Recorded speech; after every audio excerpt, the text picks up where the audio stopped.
Sengat maut adalah apa? Sengat maut adalah itulah dosa dari kita manusia yang ada, dan kuasa dosa yang ada itu sudah dikalahkan. Ya, maut sudah dikalahkan.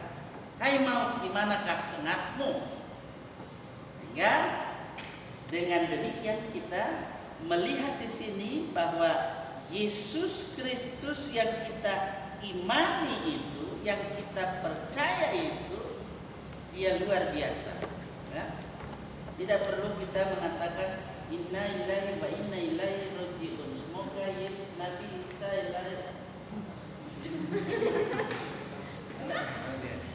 Nabi Isa diberi tempat. Dia sudah punya tempat yang layak, bahkan dia menyediakan tempat, pasti itu.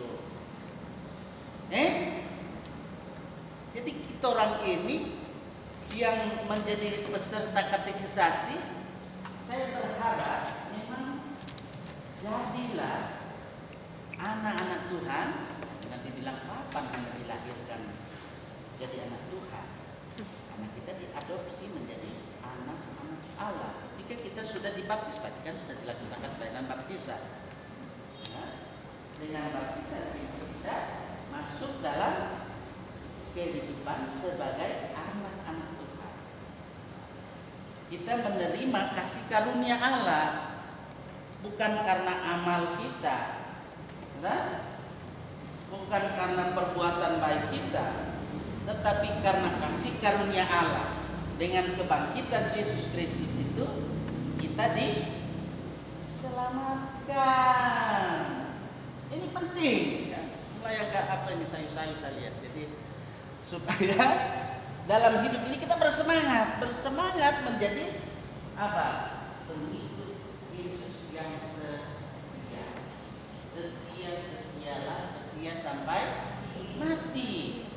Jangan baru ada godaan sedikit sudah mulai lagi tidak pada gereja atau ada masalah apa, so tidak mau belajar, itu kan sudah apa? Godaan syaitan yang terkutuk. Jangan berlindung kepada godaan syaitan yang terkutuk. Berlindunglah kepada Yesus Kristus yang sudah mengalahkan maut, Yesus Kristus yang bangkit, Yesus Kristus yang hidup. Dia yang wafat tetapi dia hidup kekal. Ya. Hidup kekal itu adalah anugerah yang dia berikan. Karena kebangkitan yang dia berikan. Karena itulah kita hari Minggu kita beribadah kepada Tuhan. Ya. Hari Minggu menjadi hari perhentian bagi kita. Jangan hari Minggu jadi perhentian buat kalian ngorok di rumah, tidur. Ada yang seperti itu. Hari Minggu hari apa ini libur, tanggal merah. Padahal ada jam gereja. Kalau jam 9 mungkin dia masih mengantuk ya. Kan ada tidur. Jam 5:30 ada ibadah. Jangan jam 6:30 ada acara lain lagi, sehingga nyanda beribadah. Jadi dalam hidup kita ini, kita yang percaya kepada Yesus Kristus dalam pemahaman iman Kristen, dalam dogma Kristen, mengajarkan kepada kita supaya dalam kehidupan kita sebagai orang yang percaya kepada Yesus Kristus yang wafat, Yesus Kristus yang bangkit, supaya kita menjawab panggilan Tuhan dengan selalu rajin apalagi ada 3 tugas panggilan gereja itu bilang. Itu wajib itu dalam kehidupan kita. Jangan kita seperti menerima apa? Kasih Tuhan, anugerah Tuhan. Anugerah Tuhan jangan dilihat itu sebagai anugerah murahan. Ada yang memahami seperti itu. Ya lihatlah. murah, ya, sehingga elemu datang beribadah malas.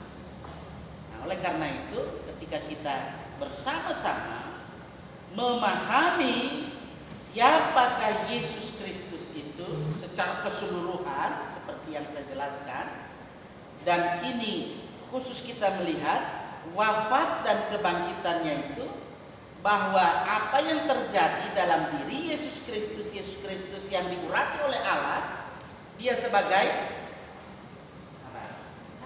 Tadi Raja, Nabi, Imam. Itu jabatan-jabatan yang dimiliki oleh Isa Al-Masih, Yesus Kristus. Dia sebagai raja, dia raja di atas segala raja. Nabi, dialah nabi yang omega. Tidak ada lainnya. Ini jangan lagi percaya nabi yang lain. Omega itu terakhir. Nah, kalau huruf Yunani alfa dan omega, omega. Nah, kalian nanti kalau belajar bahasa Yunani itu seperti itu. Karena Yesus omega, bacanya omega. Jadi kita memahami bahwa sesungguhnya dalam hidup ini kita harus merespons anugerah Tuhan itu. Yesus yang wafat, dia wafat untuk menebus dosa-dosa kita. Ya? Kita yang tadinya harus dihukum karena berdosa, Yesus menerima hukuman itu.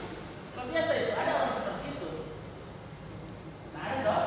Ahlinya bilang, kita benar, dia itu salah, hukum dia. Tapi Yesus, dia yang tidak berdosa dijadikan dosa karena dosa-dosa manusia yang ada, sehingga dia menerima hukuman dosa itu. Dia wafat, dia menerima semuanya itu, ikhlas dia lakukan itu. Kita juga harus belajar ikhlas. Belajar ikhlas itu dari Yesus, karena Yesus ikhlas.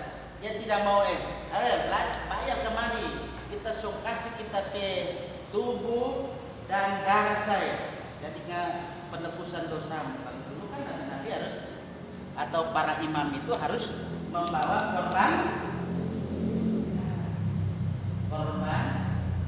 bakaran.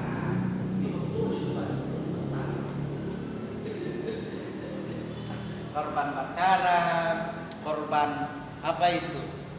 Anak domba yang paling tambun lah mesti dipersembahkan. Ini boleh sembarangan kurus-kurus, Pak.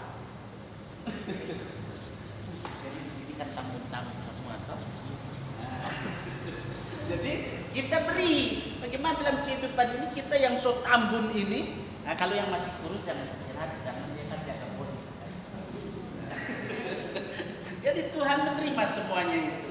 Jadi kita mau memberikan hidup kita ini menjadi persembahan yang hidup, yang kudus, yang berkenan kepada Allah. Karena itulah ibadah kita yang sejati. Roma pasal 12 gitu. Coba baca Roma 12 ayat 1. Sama-sama, semua bukan. Ini semua ambil hadis. Supaya masih apa ini? Kalian ini berilah hidup kalian itu kepada Tuhan. Roma 12 ayat 1. Baca sama-sama. Nyaring ya. 1, 2, 3.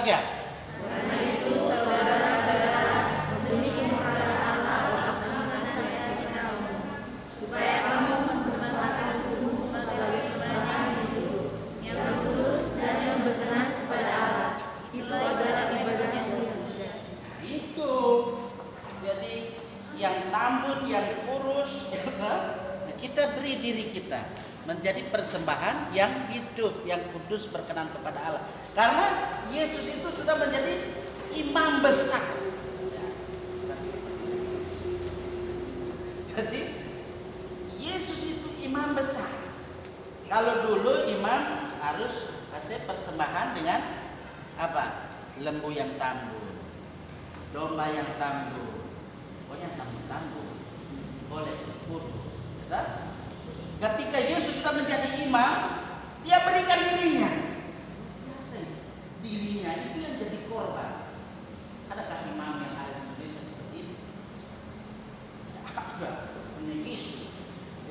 memberikan dirinya, dia sebagai imam besar, dia menghampiri hadirat Allah karena dia adalah Allah.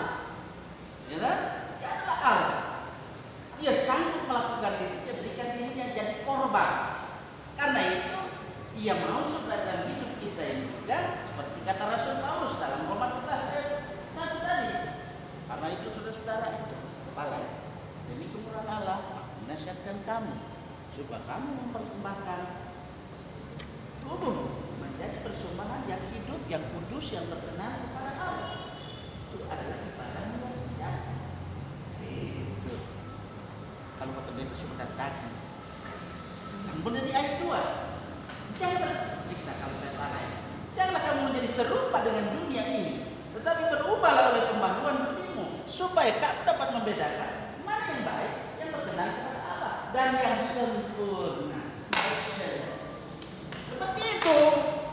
Jadi memahami tentang wafat dan kebangkitan Yesus jangan cuma di kognitif, tetapi mari kalian yang ada ini, generasi muda yang ada, supaya berilah diri kalian untuk dipakai oleh Tuhan. Tadi saya sudah lihat masuk di apa namanya, kita sudah masuk di tim. Itu. Kalian juga bisa bentuk tim apalagi tim puji-pujian. Itu. Kalian yang muda yang coba. Ini kan yang kita lihat tua-tua semua toh. Yang tadi kan tua-tua semua. Belum ada kelihatan yang muda ini. Dan kapan? Mulai kapan, Jo? Yang lagu jadi kapan-kapan, terus kapan-kapan. Jadi paling tidak ya, saya mau lihat Ustaz atur nanti dia 2 minggu depan menyanyi. Nah, inilah persembahan puji-pujian dari katekisasi. Ini lagu. Nah, itu. Jadi merealisasikan bagaimana memberi diri baru memuji Tuhan. Kecil itu, kecil sekali itu. Tapi yang kecil itu sangat besar artinya. Siap? Semua bukan cuma Ariel ini. Siap semua? Ya, siapa sini gitaris? Sebenarnya kalau tiap kali pertemuan, apalagi kalau pas saya yang saya lihat siapa gitarisnya. Wah, ini, gitar yang kita. Siapa lagi? Radina Mokhtar. Radina, pintar gitar. Siapa? Bawa itu, sehingga lagu pembukaan dengan musik. Gitu? Seperti itu. Oke, jadi demikian diharapkan supaya berilah diri kita ini menjadi persembahan yang hidup, yang kudus, yang berkenan kepada Tuhan. Karena Yesus Kristus yang adalah Tuhan, dia juru selamat, dia penebus dosa kita, dia yang diurapi oleh Allah menjadi imam, raja, nabi, dia sudah memberikan yang terbaik, is the best untuk hidup kita. Nah, lakukan itu dalam hidup kita. Tuhan kasih maaf. Di end. Jadi, dokter. Jadi ada pertanyaan? Sudah habis memang? Ya. Pertanyaanlah. Kita diskusi singkat. Tulis di absen.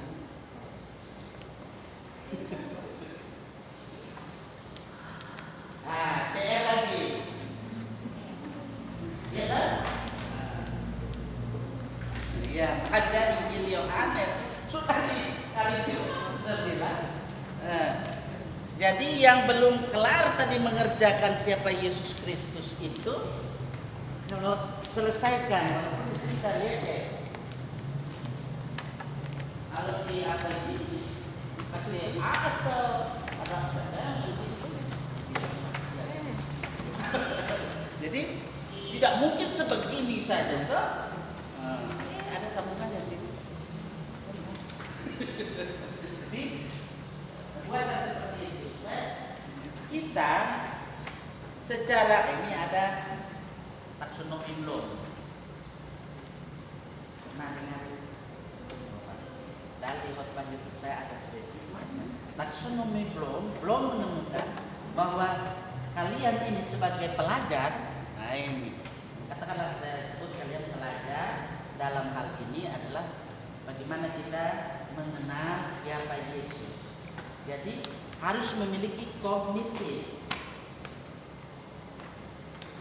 3 batu dodika. Kognitif, afektif, psikomotorik. Siapa di sini guru? Kenapa itu? Pasti saya bangkai. Jadi 3 batu dodika itu tidak boleh hilang, harus ada pengetahuan, jadi dengan pengetahuan yang ada, kemudian punya sikap. Ketika memiliki sikap, kita bisa bergerak, bermotorik, itu motor. Jadi kognitif, afektif, psikomotorik. Ada pertanyaan? Kalau tidak ya sampai sini, no? Nanti jumpa. Kami jam berapa sih? Tahu memang sudah di sini. Ya, saya belum pulang ini. Belum pulang dari jam 7:30 saya di sini. Karena kan Pak pimpin ibadahnya. Karena saya cuma lihat di sini, belum dirobat. Belum ada informasi perubahan. Jadi saya pergi berkunjung. Nah, berkunjung yang ulang tahun. Karena saya lihat juga belum jam. Padahal sudah bapak tunggu di sini kalian. Jadi biar saya karena sampai HP satu saya tidak bawa, dan HP satu saya bawa. Jadi miskomunikasi. Jadi itu maafkanlah juga saya karena bukan saya sengaja ya. Nah itu. Maafkanlah. Jadi kita orang itu harus berusaha untuk tepat itu. Yang penting selalu kiss. Apa itu kiss? Kiss bahasa Inggris. Kiss. Komunikasi informasi sinkron. Siapa bicara ini? Saya. Masukkanlah. Saya akan Arab. Sudah. I borrow your friend. Okay.